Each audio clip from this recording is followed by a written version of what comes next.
আপনারা যারা এখানে শুনছেন, আপনারা যারা বাংলাদেশি জাতীয়তাবাদ আপনাদের অন্তরে এবং রাজনৈতিক পথ হিসেবে বেছে নিয়েছেন, আপনারা মনে রাখবেন যে এই ভূখণ্ড সবসময় একটা সংকটে ভুগেছে।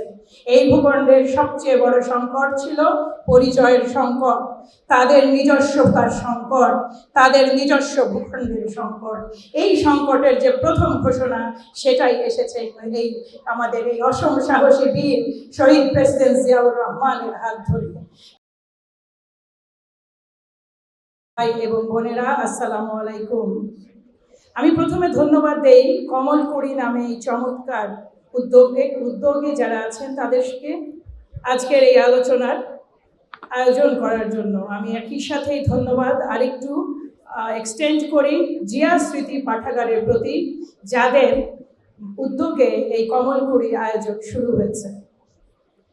আজকে মঞ্চে যেই সব মানে অত্যন্ত জ্ঞানী এবং অত্যন্ত মানে কি বলবো বাংলাদেশি জাতীয়তাবাদের ধারণা এবং বোধকে যারা এইভাবে ধারণ করেন, তাদের সামনে যখন আমাকে কিনোট স্পিকার হতে হয় তখন এটা একটা জুলুম। কাজেই প্রথমেই আমি ক্ষমা চেয়ে নিচ্ছি। আমি বাংলাদেশি জাতীয়তাবাদ এবং আপনারা যারা আমাদের সামনে আছেন তরুণেরা, তাদের কাছে দুটো তিনটা কথা বলতে চাই। তার প্রথম এবং প্রধান কারণ, বাংলাদেশ জাতীয়তাবাদী দল, বাংলাদেশি জাতীয়তাবাদ এমন একটা পারসেপশন বা কনসেপ্ট যেটা হিউজ। এইটার শুরু আমরা যদি 71, 47, 1901, 1905 কিংবা 1800 বলি তাহলে কিন্তু ভুল হবে। এই উৎপত্তি বহু আগে থেকে। অনুগ্রহ করে মনে রাখবেন, আমরা সেই জনপদের বাসিন্দা যেই জনপদে এই বিশ্বের সবচেয়ে পুরনো সভ্যতাগুলো একটা অন্তত অবস্থিত। এই জনপদ সেই জনপদ যেই জনপদ কখনোই কারো বশ্যতা স্বীকার করেনি। এই ধারাবাহিকতায় আপনি যদি মুঘল আমল থেকেও দেখেন, যখন দিল্লি ছিল শাসন কেন্দ্র, তখনও কিন্তু 12 ভূঁইয়া তাদের স্বকীয়তা বজায় রেখেছেন। এর পরবর্তীতেও এই বাংলাদেশ, বিশেষভাবে এই ভূখণ্ডটা ইসলামী এবং পারস্য সভ্যতার সাথে স্থানীয় সভ্যতার যে সংশ্লেষণ ঘটেছে, এই যে ইউনিক জাতিগোষ্ঠী, এই যে ইউনিক সংস্কৃতি, এই যে ইউনিক জাতি আমাদের, সেটাকে চিন্তাধারা সেটা কিন্তু একেবারেই আর কারোর সাথেই মেলে না। এবং মেলে না বলেই এই বাংলাদেশে 1971 সালে যেই স্বাধীনতার যুদ্ধ এবং ঘোষিত হয়েছিল যেই অত্যন্ত সাহসী এবং অত্যন্ত মেধাবী মেজরের ঘোষণার মধ্যে দিয়ে, তিনি কিন্তু কোনো সাধারণ মেজর ছিলেন না। কারণ আপনারা যারা এখানে শুনছেন, আপনারা যারা বাংলাদেশি জাতীয়তাবাদ আপনাদের অন্তরে এবং রাজনৈতিক পথ হিসেবে বেছে নিয়েছেন, আপনারা মনে রাখবেন যে এই ভূখণ্ড সবসময় একটা সংকটে ভুগেছে। এই ভূখণ্ডের সবচেয়ে বড় সংকট ছিল পরিচয়ের সংকট, তাদের নিজস্বতার সংকট, তাদের নিজস্ব ভূখণ্ডের সংকট। এই সংকটের যে প্রথম ঘোষণা সেটাই এসেছে এই আমাদের এই অসম সাহসী বীর শহীদ প্রেসিডেন্ট জিয়াউর রহমানের হাত ধরে। হ্যাঁ, কিছু দিনের জন্য মনে হয়েছিল যেটা একটা বাঙালি জাতীয়তাবাদের প্রভাবান্বিত আন্দোলন, কিন্তু এই দেশের মানুষ আসলে কি রিজেক্ট করেছিল একটু ভেবে দেখুন তো।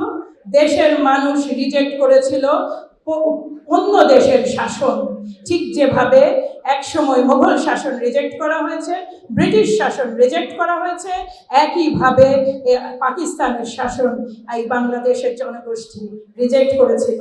এই বাংলাদেশের জনগোষ্ঠী 71-এর পরবর্তী সময়ে 75 পরবর্তী যে সবচেয়ে বড় কাজ বাংলাদেশ জাতীয়তাবাদের এই ধারণা কিংবা এইটাকে একটা শক্তিশালী কাঠামো দেওয়া, সেই অসাধারণ কাজটি করেছেন এই ক্ষণজন্মা পুরুষ শহীদ প্রেসিডেন্ট জিয়াউর রহমান। তিনি যেটা করেছেন সেটা কিন্তু কেবলমাত্র, আবারও বলি, সেটা কিন্তু কেবলমাত্র একটা কনসেপ্ট নয়। বহুদিন ধরে এই যে ভূখণ্ডের মানুষের তাদের যে স্বকীয়তা, তাদের নিজস্ব পরিচয়, তাদের বাকি সকলের সাথে যে ডিফারেন্স, সেইটা তিনি বাংলাদেশি জাতীয়তাবাদ দিয়ে একেবারে খুব সুগঠিতভাবে মজবুতভাবে একটা রাষ্ট্রীয় দর্শন হিসেবে প্রতিষ্ঠা করেছেন। এটা কিন্তু কোনো ছেদ ন্যারেটিভ নয়, কেন ন্যারেটিভ নয় জানেন? যে এটা কিন্তু এই দেশের মানুষের চাওয়া, এই দেশের মানুষের চাওয়া। এটা বলেই আপনাদের এই প্রসঙ্গে যে একটু বলি, এর ধারাবাহিকতায় আমরা দেখেছি 90-এর আন্দোলন, আমরা এর ধারাবাহিকতায় দেখেছি আপনার 24-এর আন্দোলন। সব আন্দোলনে আসলে আওয়াজটা কি ছিল? বিদেশি কোনো শক্তির কাছে কিন্তু আমরা মাথা নত করবো না। এ কখনোই হয়নি, আগামীতেও হবে না। কাদের হবে না? কারা করবে না? বাংলাদেশি জাতীয়তাবাদে বিশ্বাসী মানুষজন। এই বাংলাদেশি জাতীয়তাবাদ যখন প্রতিষ্ঠিত করা হয়, কিংবা এই ধারণাটাকে যখন প্রাতিষ্ঠানিক রূপ দেওয়া হয়, তার প্রধান কারণ কি কেবল এটাই ছিল যে এই এই ধারণা, বাঙালি জাতীয়তাবাদের ধারণা সকলকে ধারণ করে না? তা তো নয়।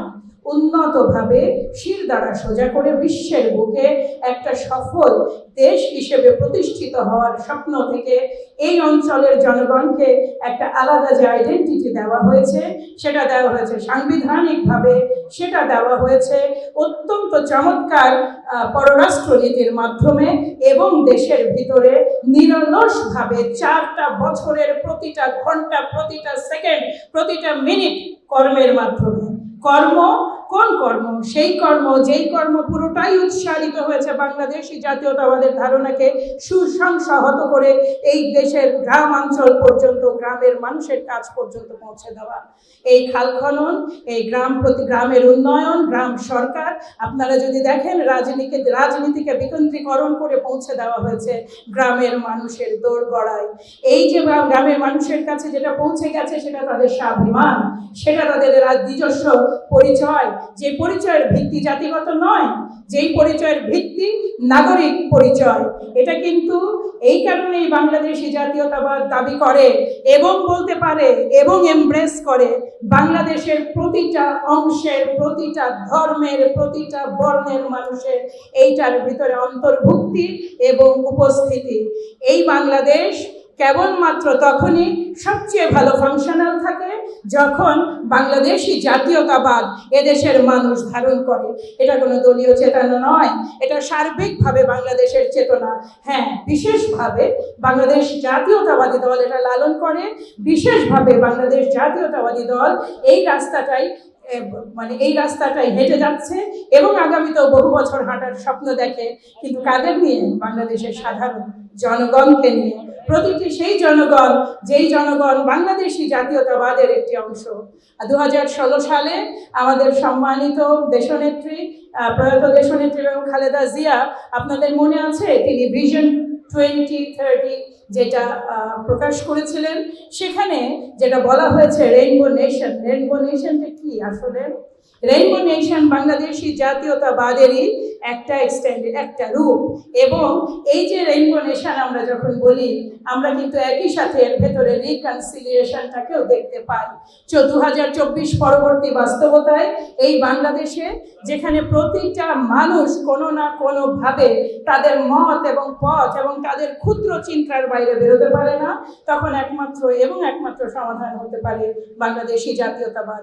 আপনারা খেয়াল করে দেখুন, বাংলাদেশ জাতীয়তাবাদী দল কি সর্ববৃহৎ দল বলেই সবচেয়ে সুসংগঠিত, সবচেয়ে শক্তিশালী এবং এখনো পর্যন্ত জনগণের পাশে আছে? তা কিন্তু নয়। এইটার প্রধান কারণ আমরা বাংলাদেশি জাতীয়তাবাদকে ধারণ করি। আমার সামনে যে ছোট ভাই বোনেরা আপনারা বসে আছেন, আপনাদের কাছে আমার অনুরোধ হলো যে আপনারা বাংলাদেশি জাতীয়তাবাদ নিয়ে পড়বেন। বাংলাদেশি জাতীয়তাবাদ, যেটা আমরা এখন নামকরণ করেছি, কিন্তু এই ভূখণ্ড এটা ধারণ করে হাজার বছর ধরে। আপনারা এই জাতীয়তাবাদের প্রতিটা ক্ষেত্রকে এক্সপ্লোর করেন, আপনারা বেছে নেন আপনাদের কাজের জায়গা। কারণ শহীদ প্রেসিডেন্ট জিয়াউর রহমান তার ওই 4 বছরের শাসনামলে যে 3 ভাগে ভাগ করেছিলেন, রাষ্ট্রের দর্শন হিসেবে প্রতিষ্ঠিত করেছিলেন, তিনি দেশের ভিতরে প্রতিটা কাজ, তিনি যতগুলো পরিকল্পনা নিয়েছেন, স্বনির্ভর বাংলাদেশ, স্বনির্ভর জনগণ, তার প্রতিটারই মূল কারণ ছিল এই বাংলাদেশি জাতীয়তাবাদকে অন্তরে প্রথিত করে দেওয়া।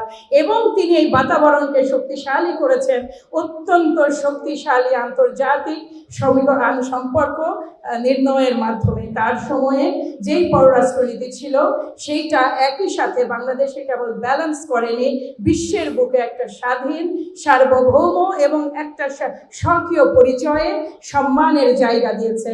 1979-80 সালে আমরা কিন্তু জাতিসংঘের যে সদস্য পদ লাভ করেছিলাম, এটা কিন্তু এই অ্যাকশনেরই ফলাফল।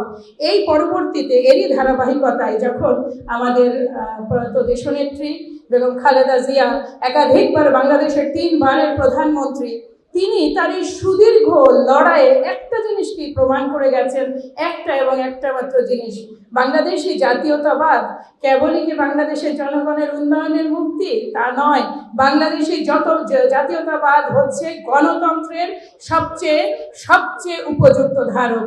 গণতন্ত্রের এই প্রসেস, দেশ বাঁচাও মানুষ বাঁচাও এই আন্দোলন এই কারণেই এইভাবে এত প্রতিষ্ঠিত হয়েছে, কারণ তা হেঁটেছে বাংলাদেশি জাতীয়তাবাদের হাত ধরে।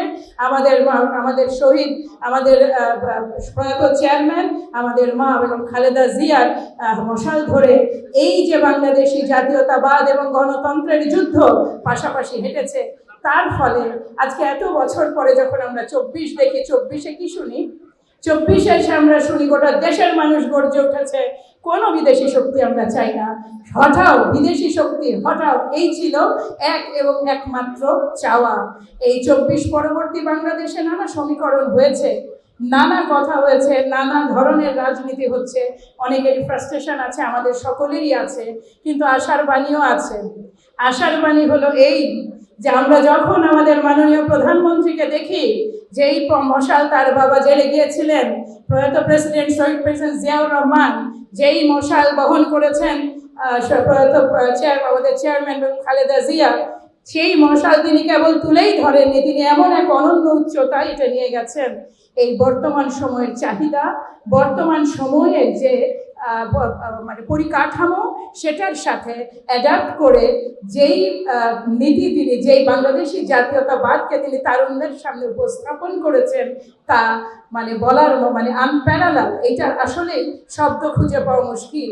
আমি যখন আপনাদের সামনে কথা বলছি, আমাদের এই সরকারের বয়স কিন্তু সম্ভবত 3 মাসও হয়নি, 2 মাস কয়েকদিন। এই স্বল্পতম সময়ে যেই রাজনৈতিক প্রতিশ্রুতিগুলো বাংলাদেশ জাতীয়তাবাদী দল দিয়েছে, তার মধ্যে প্রধান changeTV.press, এক ফোঁটা হলুদও নেই।